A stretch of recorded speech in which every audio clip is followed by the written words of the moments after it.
a state has the inherent right to either preempt or to prevent that conflict from happening.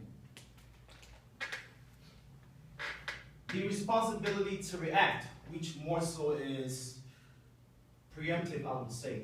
Correct me if I'm wrong. Well, it's not preemptive nor preventive, it's a reaction. So it's after. But a reaction can be a preemptive reaction too. Well, if it's preemptive, it's not a reaction. Based on another action. Anyways, we are not discussing self defense, so it's You're right. something different. You're right. The responsibility to react, to respond to situations of compelling human need with appropriate measures, which may include coercive measures like sanctions and international prosecution, and in extreme cases, military intervention. The responsibility to rebuild, which I struggled in the conceptualization of this entire third principle. To provide, particularly after a military intervention, full assistance with recovery, reconstruction, and reconciliation, addressing the causes of the harm the intervention was designed to halt.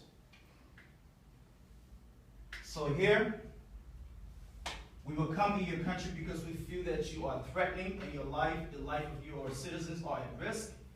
We will come into your country and we will make some damage, and when we're done, we have the responsibility to rebuild your country, which in most cases never happens.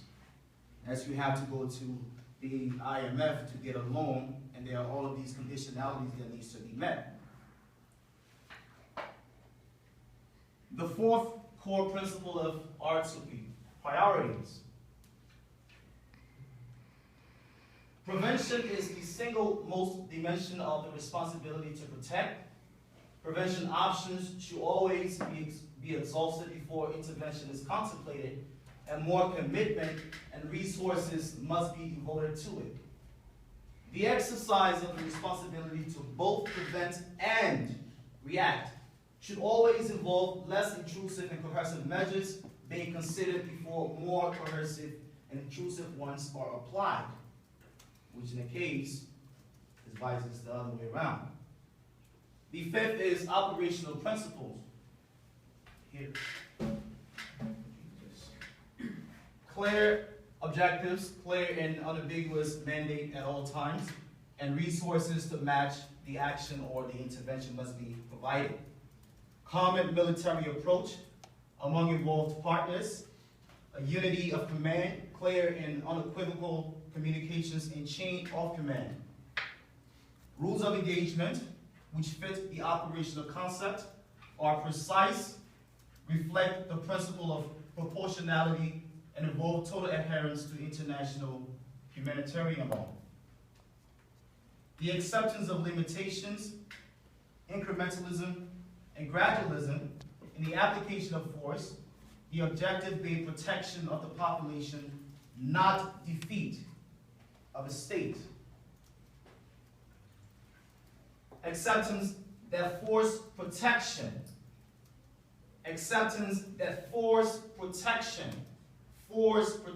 I'd like to re-emphasize that force protection cannot become the principal objective. Maximum possible coordination with humanitarian organizations.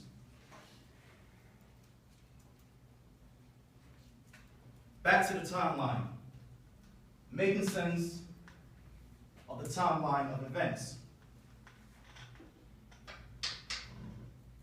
From where I stopped, the NATO's invasion into Yugoslavia in 1999, hence given a more greater concern on who had the right to intervene or on intervention.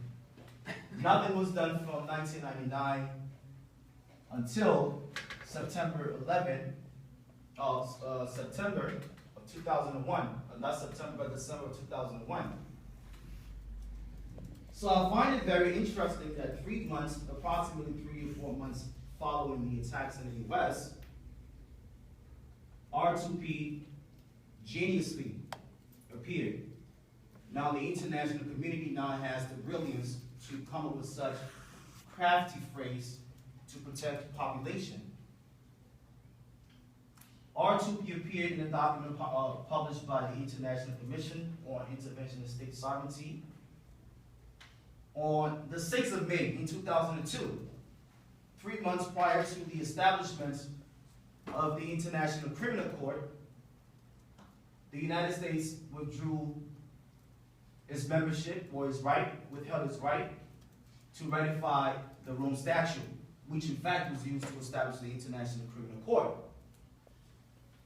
March 20 of 2003, you know the story.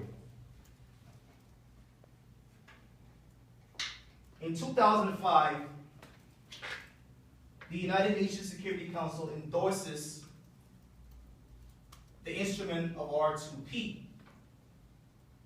making it a working tool for the Security Council.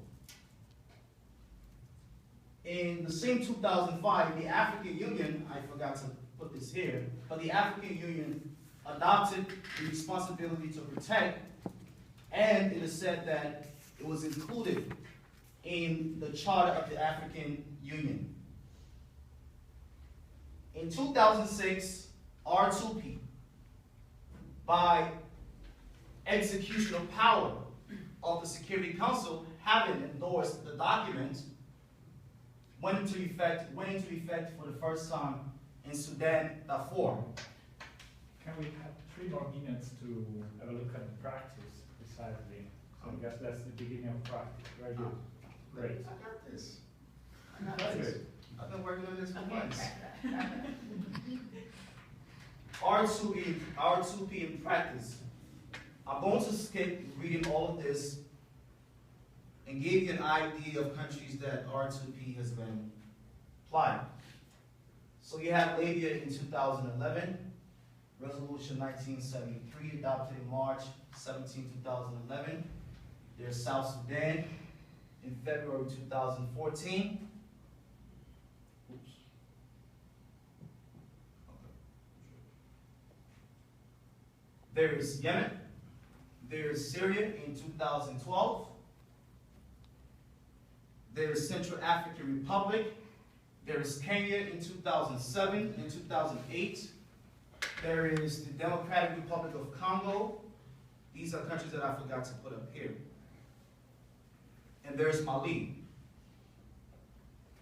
The ICJ and ICC. So these are 2 exclusive courts. One